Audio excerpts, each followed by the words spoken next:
There's growing anger about a lack of affordable housing on the Mornington Peninsula. Short stay providers like Airbnb under the microscope. The member for Nepean, Sam Groth, joins me now in the studio. Sam, thanks so much for coming in. How big a problem is this on the peninsula? Look, Alicia, we've heard about it today, but it's massive.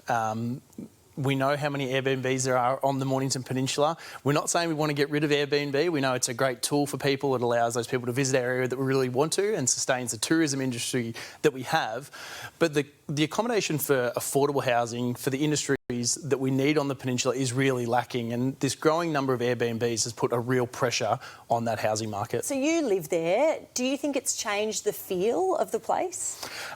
Look, there certainly are those areas where you might have 10 Airbnbs in a street and it doesn't necessarily feel like a residential area anymore.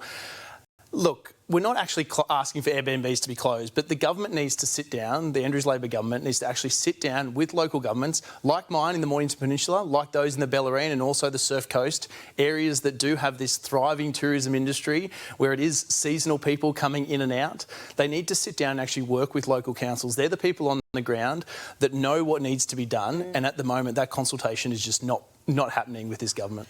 I wanted to ask you about that because these are, of course, private houses. So people can presumably do whatever they like with their private house if they want to rent that out on a short-term basis or a long-term basis.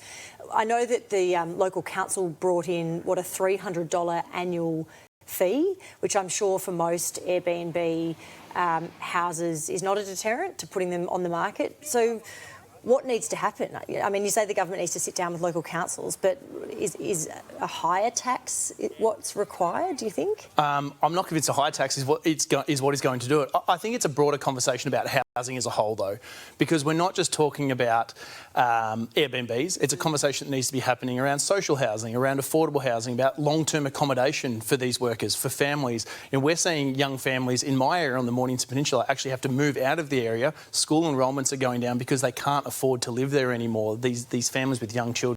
So it's a broader conversation around housing, around affordable housing, around social housing.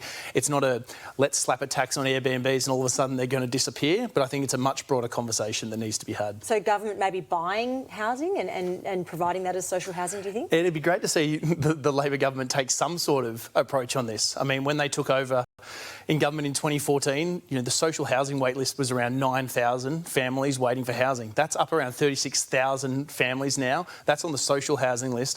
And you add to that now the cost of living and the pressures that are going on these families.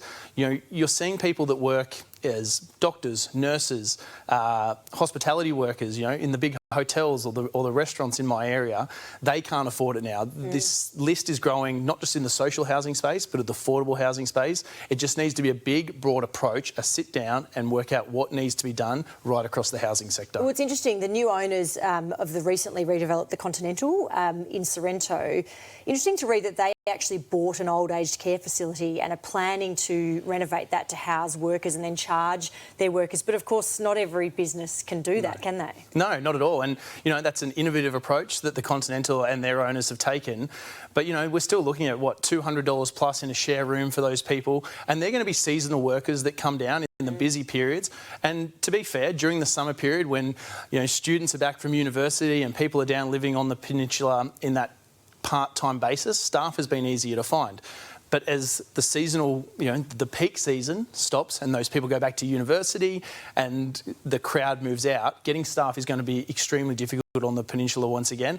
Now, that'll allow the Conti to be able to bring people in and do it on a short-term basis, but we actually need long-term solutions for people, for families, for nurses, for doctors, like I said, people who are working in the industries that we're crying out for, especially in my area on the peninsula, but we need to find accommodation for them and long-term options. There's not a lot of land to release, though, is there, on the Mornington Peninsula? No, it's a pointy place. Look, it's a fantastic place to live, absolutely, but at the moment, it's just been left. I mean, it seems like every time there's an issue that pops up, it's heightened on the Mornington Peninsula at the moment because we are limited with the space that we have. While it's a fantastic place to live and no one wants to see the area overdeveloped, there are solutions available, but it's going to take the government actually coming down, having a conversation with people who know, with local government.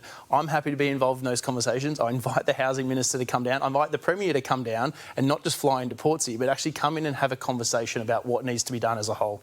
OK, member for Nepean, Sam Groth, thank you.